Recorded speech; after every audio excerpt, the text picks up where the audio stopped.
En esta novela, en la casa del silencio, hay el personaje, dos hermanastros, uno que es ultranacionalista, que mata a su hermanastra porque simplemente hace propaganda en un periódico de izquierda. Pero el personaje que a mí me impresionó más es el de un anciano, me parece que se llama Salahatin, sí, que era lo que podía representar la Ilustración. Porque no hay que olvidar que en Turquía hubo, a partir del siglo XIX, la gente que se daba cuenta de la decadencia del Imperio Otomano, hubo una tentativa de ilustración, de seguir el modelo europeo, de abandonar toda la cultura tradicional, de renovarla.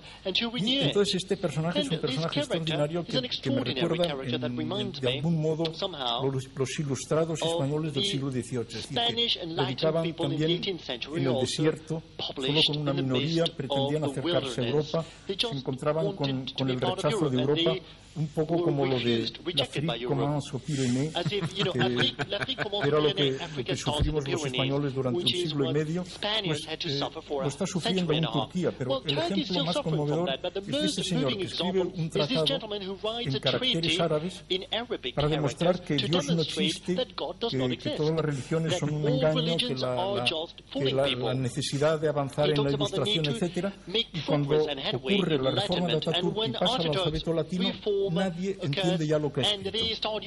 Es el fracaso de toda esta ilustración. A mí es un tema muy interesante porque permite establecer un paralelo entre España y Turquía.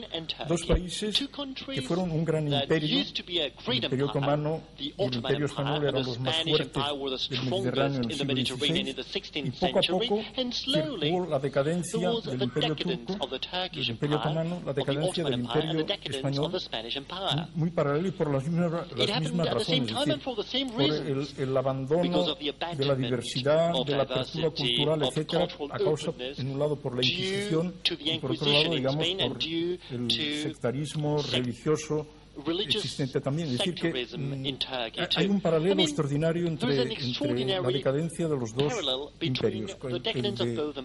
Turquía no ha salido aún del aprieto, España salió por fortuna después de tantas guerras civiles y de tantas matanzas, pero este libro refleja muy bien todas las contradicciones que yo creo que un español podía entenderlo mejor que cualquier otro por los paralelos que podía trazar con la propia.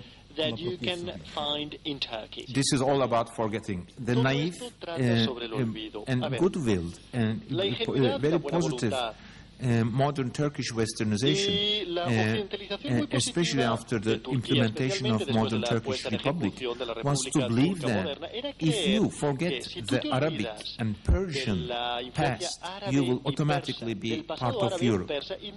My point, I sometimes make this cruel, is that you just forget, but you don't get to don't go to Europe. You just forget your past, and that's it. And there opens this void. This void was such a huge, immense thing that after the implementation of modern republic, the secularized, westernized middle classes from which I come.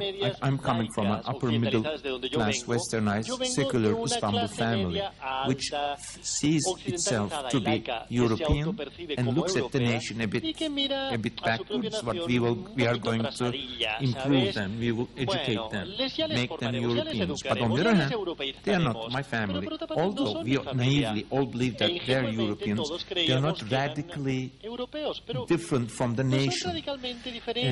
So the whole modernization, modern Turkish Republic's Occidentalization program, most of it, in fact, unfortunately, although it was done with goodwill, although I respect Kemal Atatürk so much, went to not inventing a new culture, but went to forgetting the past.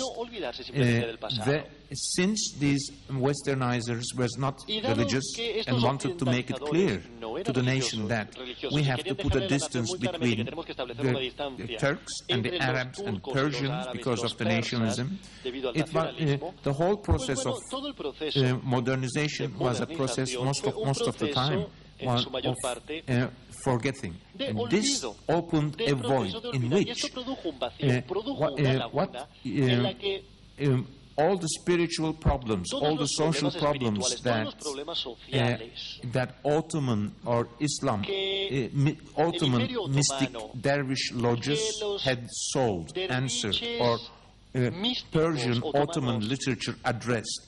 Problems of, essential problems of love, jealousy, hunger, making well in life, family, so forth and so on, which were carried in a culture, in a religious, semi-religious, not necessarily Orthodox Islam, sometimes hybrid, strange Islam variations disappeared. Dervish lodges were banned, and the nation came to face with the fact that there was as Wojtysola pointed, a void when we were faced with our humanity, human problems. I think that was the gravest mistake of Turkish modernization, which I'm for. But I realized this not in Turkey when I was writing my first novels, but when I went to America, very typically, just like any writer from outside of his country gets to be, has an anxiety of identity. Why, oh, this American and Western culture, they're so rich, what do I have? And I begin to get, after the age of 30s, begin to read Rumi and the classical Persian texts with a very, on the other hand, with a very, quote, secular and literary outlook. In my youth, I did not even dare, or even the idea of reading these books, it never crossed my mind, because all my friends, my Marxist friends, well, you read Rumi, actually, that's it, it's finished. Anything related to, of course, all medieval culture is religious in this or that way, and anything related to religion or Islam, because of the founders of Turkish Modern Republic, found to be a bit Arabic and Persian and non-European, let's forget it, I was also perhaps going to fall into this void too and produce some literature like the village novels. All these good guys wrote village novels where people living in the peasants have no religion because they didn't want them to have religion, or didn't want to go to this fantasy of religion either. So when in United States, where I was there essentially because I was staying with my wife, I was my wife's spouse, so I had empty time. I already managed to establish myself as a Turkish author in Turkey and surviving with what I'm teaching at the university. But I was changing.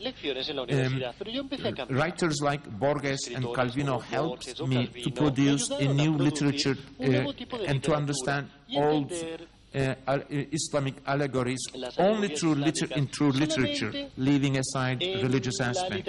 And I began to write books, hybrid books, that are made from modernist experimental techniques, anything new. You may call it this avant-garde, experimental, postmodern.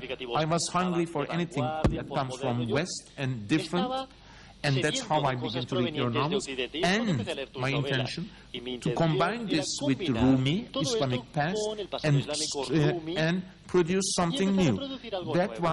That is, in fact, how I invented myself literally in mid-1980s, when I was only staying with my wife in New York and had access to 3 million books at Columbia University, where there was also great